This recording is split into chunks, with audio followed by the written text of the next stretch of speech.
ඔන්න Facebook එකේ සජීවනී මට යොමු කරලා තියෙන ප්‍රශ්නෙට උත්තරය දෙන්න තමයි මම මේ ලෑස්ති වෙන්නේ. ගොඩක් ඇඳුම් මහන අයට තිබෙන පොදු ප්‍රශ්නයක් තමයි Taman මහන ඇඳුම් වලට මිලක් නියම කිරීමට නොහැකි වීම. මම හිතනවා ඒ වගේ අයට මේක ගොඩක් වටිනවා. මටත් එක්කම අනේ පුළුවන් නම් සාමාන්‍ය වශයෙන් ඇඳුම් මැසීමේ කුලිය හැම ඇඳුමකම වගේ ලිස්ට් එකක් දාන්න පුළුවන් නම් තවත් වටිනවා. බොහොම ස්තුතියි ඔයාලට. ඉතින් මට ඔයාලා හැමෝටම කියන්න තියෙන්නේ මිල නියම කරනවා කියන එක ලේසි දෙයක් නෙමෙයි. මම පෝස්ට් එකකුත් දැම්මා. මිල නියම කිරීමේදී එක එක ශිල්පියාගෙන් ශිල්පියාට ඒ මිල නියම කිරීම වෙනස් වෙනවා.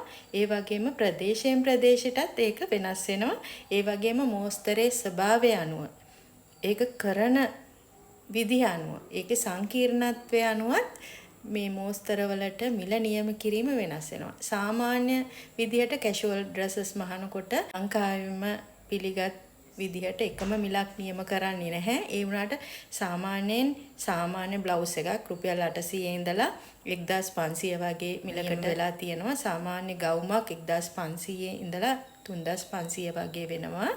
කාර්යාලීය සාය ඒ වගේ එකක් රුපියල් 1000 ඉඳලා 2000 වගේ මිලකට යනවා. සාරි 70 නෝමල් සාරි 70 1500 ඉඳලා රුපියල් 3000 වගේ වෙනවා. එතකොට ඒක ඩිසයින් හරි වර්ක් නැත්නම් වෙඩින් වලට අඳින සාරි 70ක් නම් රුපියල් 4500 ඉඳලා වගේ ඉහළට.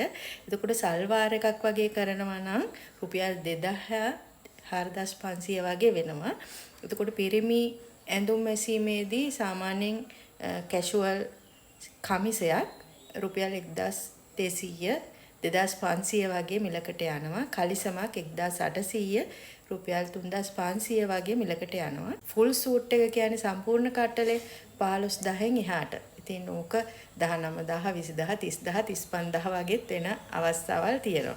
ඉතින් ඒ වගේම කියන්න ඕනේ ඇඳුමක් මහද්දී ඒකට ලයිනින් කරනවා කරන රෙදි වලට වගේම අමතර රුපියල් 500,000ක් අය කරන්න පුළුවන්. ඒ වගේම කෙනෙක් ඒක මහන්ඩ ඉක්මනින් ඉල්ලුවොත් ඒ කියන්නේ දවසින් වගේ දෙනවනම් ওই වන් ඩේ සාරි ජැකට් එහෙම තියෙන්නේ. එතකොට සාමාන්‍යයෙන් ඒකටත් රුපියල් 1000ක් 2000ක් ඇඩ් කරන වෙලාවල් තියෙනවා. ඊළඟට ඩිසයින් එක වර්ක් එකක් දානවා කියලා හිතන්නකො බීඩ්ස් වර්ක් එකක් එහෙම නැත්නම් එම්බ්‍රොයිඩර් එකක් වගේ දානකොට ඒකෙදිත් මිල වැඩි වෙනවා.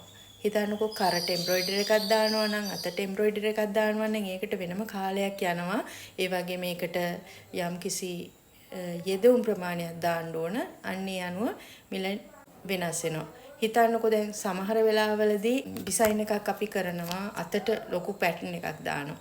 ඒ වගේම කරට ලොකු පැටර්න් එකක් දානවා. අර නෝමල් බ්ලවුස් එකක වගේ නෝමල් ගවුමක වගේ ගානම වෙන්නේ ඒ වගේ ඒ කාලය අනුව. ඉතින් මිල නියම කිරීමේදී සමහර අය ඒකට යන රෙදි ප්‍රමාණය ඊළඟට ඒකට යොදන යෙදවුම් ප්‍රමාණය ලාභය ඔය වගේ ඇඩ් කරනවා. සමහරු ඒකට යන කාලය. දැන් කාලය ගත්තොත් ඒකට පැයක් නම් පැයට රුපියල් 500ක් වගේ නියම කරන්න පුළුවන්. ඒකට පැය දෙකක් යනකොට රුපියල් 1000ක් වගේ වෙනවා.